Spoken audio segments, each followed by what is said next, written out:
안녕하세요. 저는 한국성표현대 대표 임용준입니다.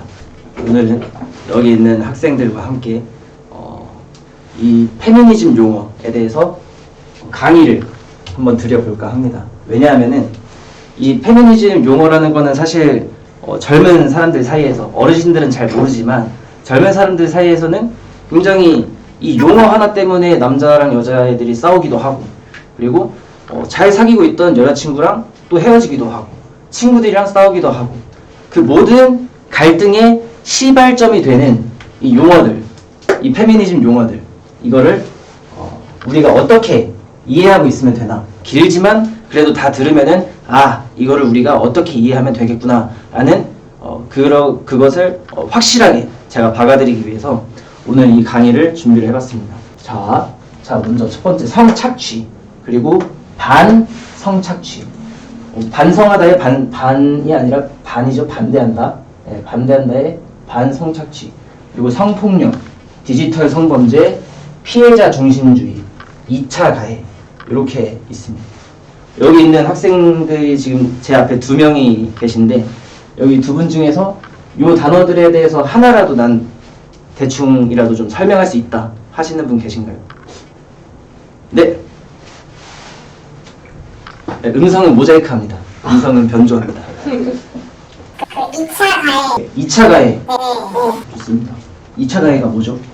이제 피해자와의 가해자 사실, 오, 피해자와 가해자. 그리고 그 둘 중에 있던 사실 중에 이제 피해자나 그 사건에 대해서 피해자가 이러이러한 부분이나 이 사건 전개가 지금 어떻게 좀 잘못되고 있지 않느냐? 어떻게 수사 절차가 이상하지 않느냐? 라고 하면은 그것이 2차 가해가 되는 겁니다. 근데 걔네들 입장에서는 지들도 또 나름의 생각이 있으니까 그걸 2차 가해라고 하지 않겠습니까? 그러니까 지금 방금 여기 앞에 있는 학생이 얘기를 한 내용은 들어보면은 합당한 사실관계, 그리고 증거들을 요구했을 때에도 그때도 2차 가해자가 된다. 약간 이런 얘기를 한 거잖아요. 그죠? 네. 근데 이 얘기를 하는 사람들도 나름 자기네들의 세계관이 있으니까 그 세계관 속에서 그렇게 얘기를 하는 것조차도 2차 가해다 라고 얘기를 하지 않겠습니까? 네. 네. 그들의 세계관이 도대체 뭐길래 합당한 사실관계나 증거를 요구를 해도 2차 가해라고 하는 걸까요? 우리는 요 용어들을 얘기하기 전에 그들의 세계관에 대해서 한번 이해를 해볼 필요가 있습니다. 먼저 이 세계관을 이해하기 위해서는 또 하나의 복잡한 용어를 우리가 이해해야 됩니다. 여성혐오. 여러분들 여성혐오라는 단어 많이 들어보셨죠? 네. 여성혐오가 뭘까요? 요 용어의 세계관을 알면은 이 모든 것들이 기적처럼 열쇠를 딱 꽂아서 풀리는 것처럼 해결을 할 수 있습니다. 이해를 돋는데 해결이 돼요. 이 여성혐오라는 개념이 뭘까요? 여성혐오가 뭔지 아시는 분? 몰라요? 그래도 우리가 나름 성매국 세력들과 이때까지 싸워온 사람들인데 그들의 핵심 용어인 여성혐오라는 단어. 자, 여러분들은 잘 알고 있지만 이거를 좀 구체적으로 잘 설명하기에는 힘들다고 생각을 해서 제가 구체적으로 말씀을 드려보도록 하겠습니다. 자, 먼저 우리는 이 혐오의 개념에 대해서 이해를 할 필요가 있습니다. 이 혐오라는 거는 쉽게 얘기를 하자면 특징입니다. 그리고 성향, 그리고 의식. 특징과 성향과 의식을 얘기하는 것이 혐오입니다. 이거를 얘기하는 것. 내지는 주장, 내지는 규정. 어떤 개인이나 물체나 사물이나 관념에 대한 특징, 성향, 의식을 얘기하거나 주장하고 내지는 그것을 규정하는 것이 바로 혐오입니다. 자, 그럼 여성 혐오는 무엇일까요? 여성의 특징, 성향, 의식을 주장하거나 규정하는 것이 바로 여성 혐오입니다. 여자는 어떠 할 것이다 라는 예상. 여성이라는 성별은 뭐뭐 할 것이다. 보통 이러한 성향을 가지고 있다. 이런 모든 것들이 바로 여성 혐오에 해당입니다. 자, 그럼 이 여성 혐오의 근거가 뭐냐? 그렇게 이렇게 얘기는 할 수 있어요. 이것이 바로 여성 혐오다라고 얘기는 할 수 있는데, 왜 그것이 맞는 말이지? 이렇게 물어봤을 때, 우리는 여성 혐오가 가지고 있는 이 세계관을 봐야 합니다. 이 세계관은 가부장제라는 토대에서 여성 혐오가 발생을 하게 됩니다. 여러분들이 알고 있는 가부장제란 무엇인가요? 예전에 마르크스는 이런 얘기를 했어요.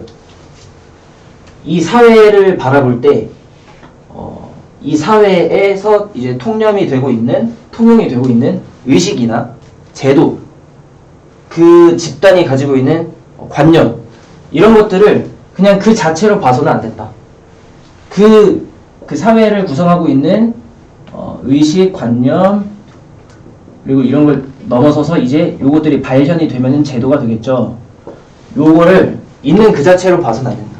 요거가 나오게 되는 그 이유는 물질적인 토대가 있기 때문이다. 물질적인 토대. 요 물질적인 토대가 있기 때문에 이 사회에 이러한 의식과 관념이 형성이 되고 이것에 뒷받침이 돼가지고 제도까지 만들어지게 되는 것이다. 라고 마르크스 엥겔스는 얘기를 한 적이 있었습니다. 가부장제도 비슷해요. 페미니즘이 얘기하고 있는 이 가부장제와 여성 혐오 이론도 똑같습니다. 이 사회에 이렇게 만연한 여성 혐오들이 발생하고 있는 이유는 가부장제라는 토대가 있기 때문에 이 사회에 여성 혐오적인 의식과 관념 그리고 제도가 만연하게 된 것이다. 이게 바로 가부장제와 여성 혐오의 이론입니다. 여자는 몸매가 뭐 이런 게 이쁜 거지, 여자의 외모는 뭐 어떤 게 이쁜 거지, 여자의 가슴이 어쩌고, 그리고 뭐 결혼이라는 제도부터 해가지고 이혼 제도, 이 모든 것들이 이 사회에는 여성 혐오가 너무나 만연해서 여성을 착취하는 방식으로 제도와 의식과 관념들이 형성이 되어 있다. 이것을 그렇게 만들게 할 수 있는 것은 바로 가부장제 때문이다. 자, 그럼 이 가부장제는 뭡니까? 가부장제. 단순하게 해석하면 그거죠. 집안의 남편이 장이다. 그죠? 가부장제. 근데 이거를 그렇게 단순하게만 해석하면은 그건 약간 옛날 구시대적인 발상이고 요즘의 시대에서 가부장제가 쓰이고 있는 이 용어가 함축하고 있는 의미는 좀 더 폭넓은 의미로 쓰이고 있습니다. 가부장제. 단순하게 그 집안에서 남편이 장이다 이 얘기를 하고 있는 것이 아니라 남성이라는 집단이 여성이라는 집단을 착취하고 있는 그 모든 형태를 바로 가부장제라고 얘기합니다. 가부장제. 그러니까 단순하게 집안에서의 얘기가 아니에요. 그러니까 내가 이명준이라는 사람이 여성을 대하는 인식이나 태도나 의식, 상상 뭐 그런 모든 것들이 바로 가부장제라는 이 사회를 구성하고 있는 엄청나게 큰 그 시스템, 이 시스템에서 명준이가 자랐기 때문에 나는 여성 혐오적인 인식과 관념을 하는 것이다. 이런 개개인들이 모여서 제도들을 만들게 돼요. 자, 이 세계관 속에서 여성이라는 성별은 피해자가 됩니다. 착취를 당하고 있기 때문에. 그리고 이 착취를 하는 객체가 누구죠? 남성이죠. 자, 성별이라는 것 자체가 계급화가 되는 순간입니다. 계급화. 뿅. 이렇게. 남성이 여성을 착취, 수탈 하고 있기 때문에 여성은 피해자, 남성은 가해자가 됩니다. 그래서 뭐 예를 들어서 뭐 성범죄가 일어났어요. 일어나가지고 여자가 그러니까 성범죄를 당했다고 주장을 해요. 실제로 뭐 그게 성범죄가 일어났는지 아닌지 모르겠지만 아무튼 어떤 여자가 자, 저도 강간당했습니다 라고 주장을 합니다. 강간을 당했어요. 그러면은 사법 제도에서는 증거가 있어야 형벌을 때릴 수 있기 때문에 왜냐하면 형벌을 때리는 데 있어서 중요한 것이 또 무죄 추정의 원칙이잖아요. 왜 무죄 추정의 원칙이 중요할까요? 왜 무죄 추정의 원칙이 중요합니까? 왜냐하면 우리 모두는 자유민주주의 국가에서 살고 있지 않습니까? 우리 모든 개인은 자유롭습니다. 요거 인정합니까? 네. 인정하는데 국가는 개인의 자유 내지는 뭐 사유재산권부터 해가지고 뭐 어디에서 어디를 이동할 수 있고 그리고 내 마음대로 종교를 가질 수 있고 이런 모든 자유들을 국가는 존중하고 인정합니다. 근데 이거를 유일하게 이 개인의 자유를 박탈시킬 수 있는 것이 바로 형법. 뭐 구속이라는 것도 있고 구속하면은 개인의 자유가 없어지죠. 이동할 수도 없고 그 모든 형태의 자유들이 제한을 받게 돼요. 개인에게 가장 중요한 이 자유를 유일하게 박탈할 수 있는 형법이기 때문에 형법이라는 제도이기 때문에 개인을 구속시키거나 처벌하는 데 있어서는 증거가 필요하게 되고 그 확실한 증거가 있어야만 이 사람이 나쁜 사람이구나 라고 해서 개인의 자유를 박탈하게 됩니다. 구속을 하거나 뭐 벌금을 때린다라거나 아니면은 깜빵에 쳐넣는다라거나 이런 과정을 거치게 되죠. 그래서 이 보통 현대화된 문명에서의 국가에서는 거의 100%다 무죄 추정의 원칙을 적용해서 형법을 때리고 있습니다. 만약에 무죄 추정의 원칙이 지켜지지 않은 상태에서의 형법은 그거는 어떻게 될까요? 국가가 개인을 완전하게 제압할 수 있는 엄청난 권력기관이 되는 거겠죠? 그죠? 그래서 국가의 비대함, 국가의 권력화가 되는 것을 제한하기 위해서 무죄 추정의 원칙을 항상 적용을 하고 형법을 때리고 만약에 무죄 추정의 원칙이 없는 상태에서의 형법을 국가가 갖게 된다면은 개인은 국가 앞에서 너무나 작아지는 존재가 되겠죠. 왜냐? 증거가 없어도 개인을 구속하고 재판을 때리고 깜빵에 집어넣을 수 있으니까 그 개인은 국가 앞에서 너무나 작아지는 존재가 되겠죠.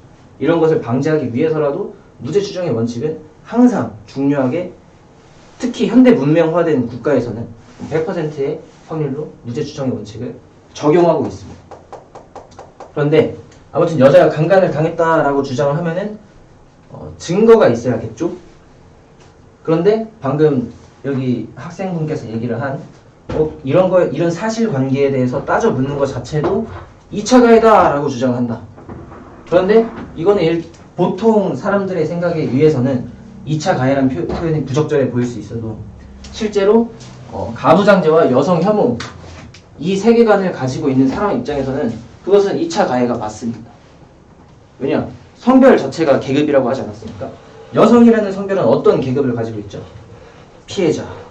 남성이라는 계급은 남성도 계급이잖아요. 그죠? 그래서 저는 이명준이 남성이라는 성별을 가지고 있다는 그 자체만으로도 저는 하나의 권력을 가지고 있는 거예요. 그래서 제가 여성한테 말하는 이 발언 자체도 권력을 행사하는 겁니다. 그래서 페미들이 즐겨 쓰는 말이 있죠. 맨스플레인. 여러분 맨스플레인 들어보셨나요? 이 남성이라는 성별 자체도 하나의 계급이다 보니까 제가 여성 앞에 서서 얘기를 하는 것도 지적을 하고 어떤 것을 요구하고 주장을 하는 것도 권력을 행사하게 되는 겁니다. 그러다 보니까 맨스플레인이라는 단어가 생겨나게 되죠. 이 맨스플레인이라는 개념에서 더 나아간 것이 바로 2차 가해입니다. 자, 아니 피해자라는 계급이 그렇게 주장을 하였는데 어째서 가해자라는 계급이 와가지고 그거에 대해서 사실관계를 요구하느냐. 이것은 사실관계를 입증하기 그 이전에 권력 행사를 하는 것이다. 그 권력 행사가 그것이 이제 얘기의 형태에서는 맨스플레인이고 사실관계를 요구하는 쪽에서는 2차 가해라는 개념으로 찍히게 됩니다. 왜냐? 왜 2차 가해냐? 자, 생각해보면은 사실관계를 요구한 만약에 그것이 남자라고 칩시다. 남자라고 쳤을 때 사실관계를 요구한 남자아이 입장에서는 사실 두 번째 가해를 한 것도 아니에요. 만약에 그것이 실제로 가해라고 쳐도 두 번째 가해를 한 것은 아닙니다. 왜냐? 그 사람이 일단 1차적으로 그 여자한테 범행을 저지른 건 아니잖아요. 1차 가해를 하지 않았는데 갑자기 1차를 건너뛰고 2차로 넘어간다. 요것도 좀 이해가 되지 않아요. 근데 하지만 요 개념을 알고 나면은 왜 그들이 2차 가해라고 하는지도 알 수 있게 됩니다. 애초에 1차 가해는 이미 저질러진 상태예요. 남성이라는 성별로 태어났으니까. 그 자체로 이때까지 1차 가해를 계속해서 저지르면서 살아온 겁니다. 그러다가 이 피해를 주장하고 있는 여성이라는 성별한테 또다시 두 번째로 가해를 하고 있는 거예요. 자, 여기서 얘기하고 있는 가해는 뭐다? 사실관계를 요구하는 것이다. 증거를 요구하는 것이다. 그리고 사실관계와 증거를 얘기하기 그 이전에 애초에 여성에게, 남성이라는 성별이 여성이라는 성별에게 무언가를 얘기하고 주장한다는 것 자체가 사실은 가해예요. 권력을 행사하는 거기 때문에. 그래서 그들은 이것을 2차 가해라고 부릅니다. 자, 2차 가해 두 개로 나누겠습니다. 자, 가해란 무엇이다? 이거는 사실 사실관계를 요구하거나 증거를 요구하는 것 자체에 그 이전에 남자 여성한테 말을 건다. 그쵸? 성별이라는 계급 도식에서 권력 행사를 한다.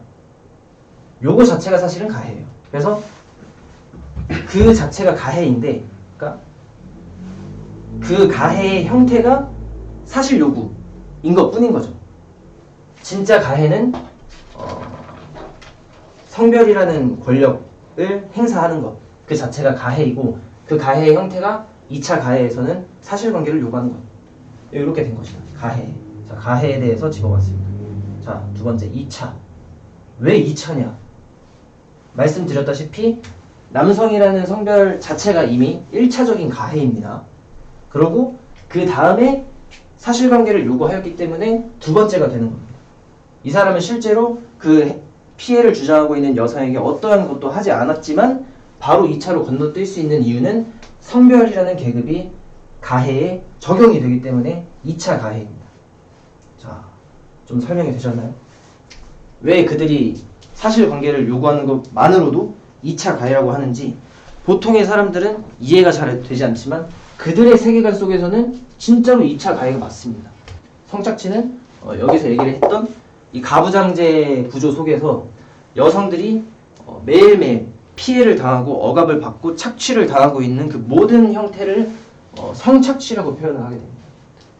아니 그러면은 도대체 이 가부장제 속에서 니네 여성들이 무슨 피해를 그렇게 맨날 받고 있느냐.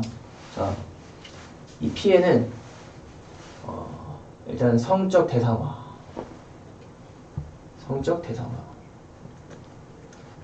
성상품화,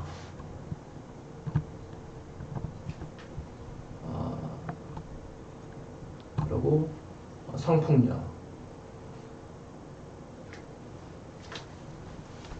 뭐 이런 등등등이 있습니다.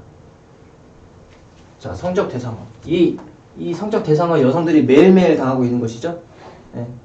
TV를 틀어도 전부 성적 대상화에 성상품화에 성폭력이 난무하고 있는 현실입니다. 그렇기 때문에 이 왜곡된 성세계관을 가진 사람들 입장에서는 그 모든 것들이 여성이 살아가고 있는 그 모든 이 세계에서의 현장이 여성을 착취하는 시스템이라는 거예요. 자, 착취는 성적 대상화, 성상품화, 성폭력.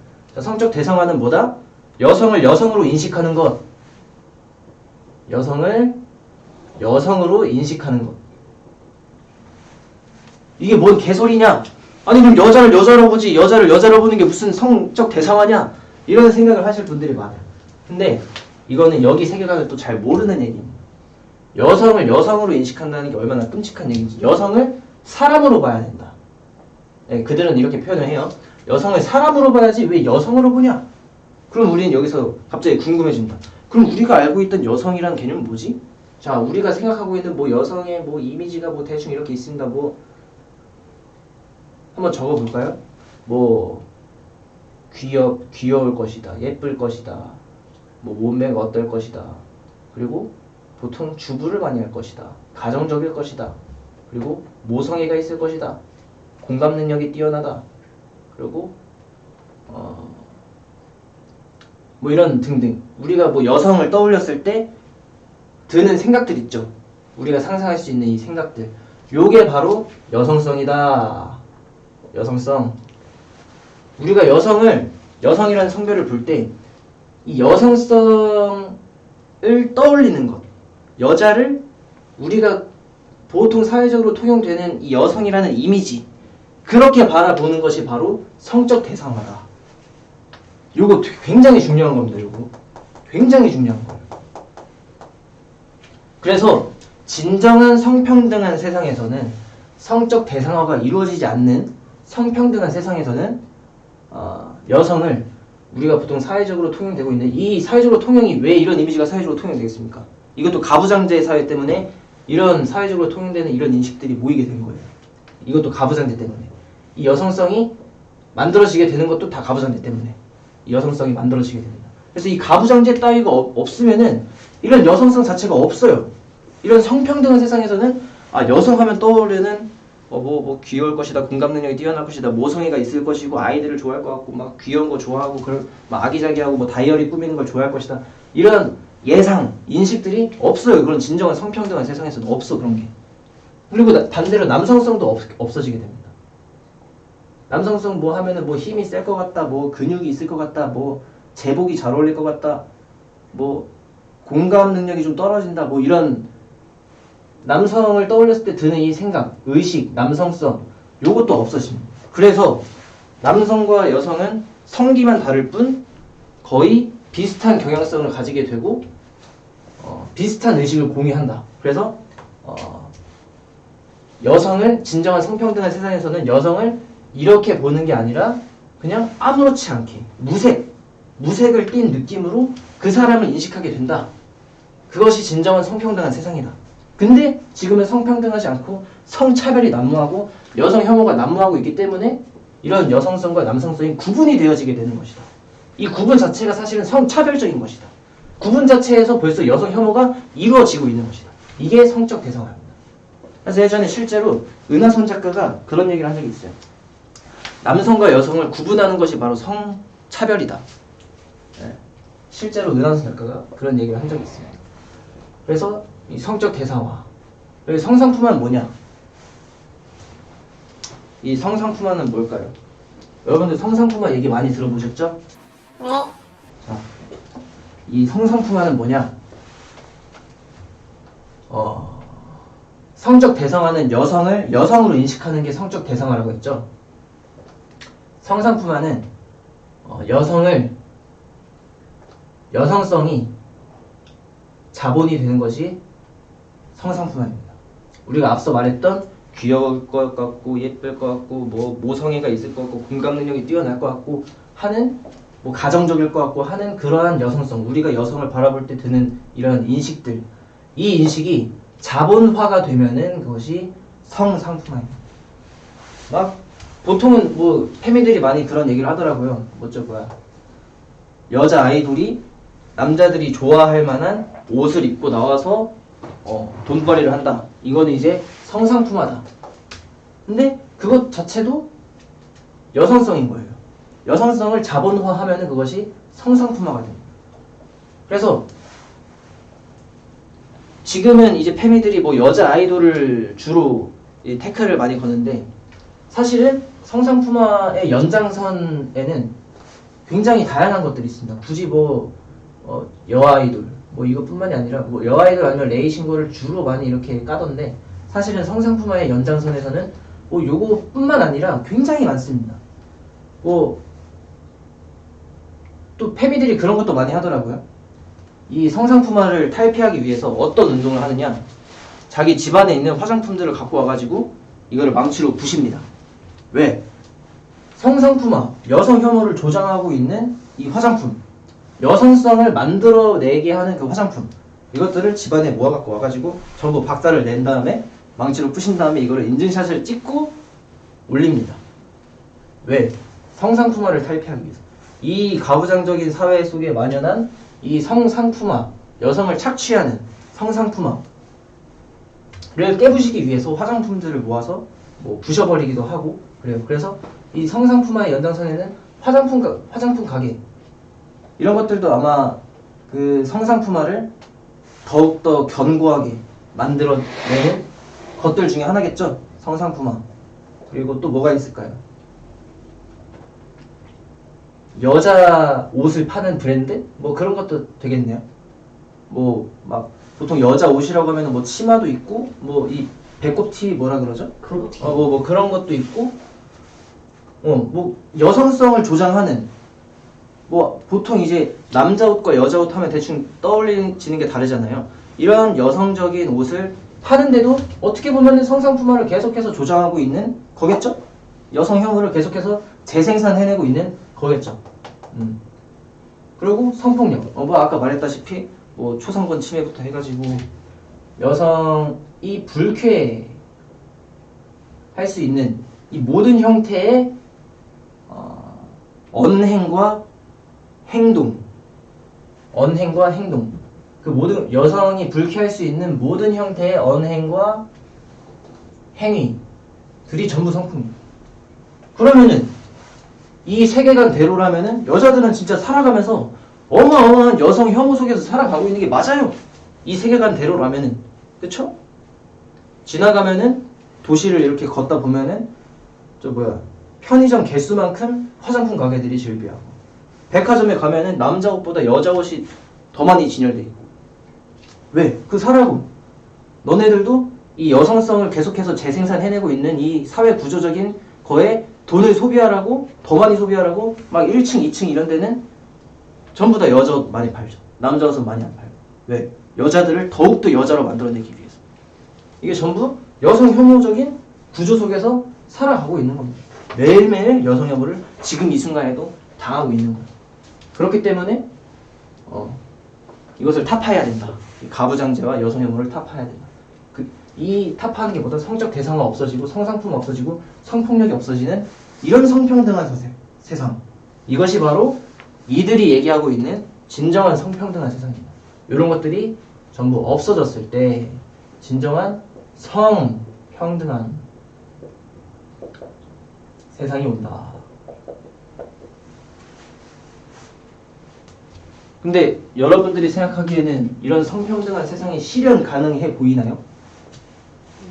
그럼 실현 여부를 떠나서, 자, 실현이 가능한지, 네, 이것도 궁금하지만 실현 여부를 떠나서 이런 세상이 정말 행복한 세상일까요?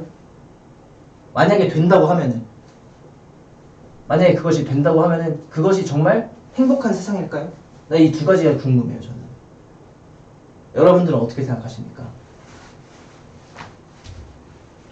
여자 옷도 안 팔고, 화장품도 안 팔고, 남자들이 여자를 여자로 바라보지도 않고 그냥 사람으로 바라보고,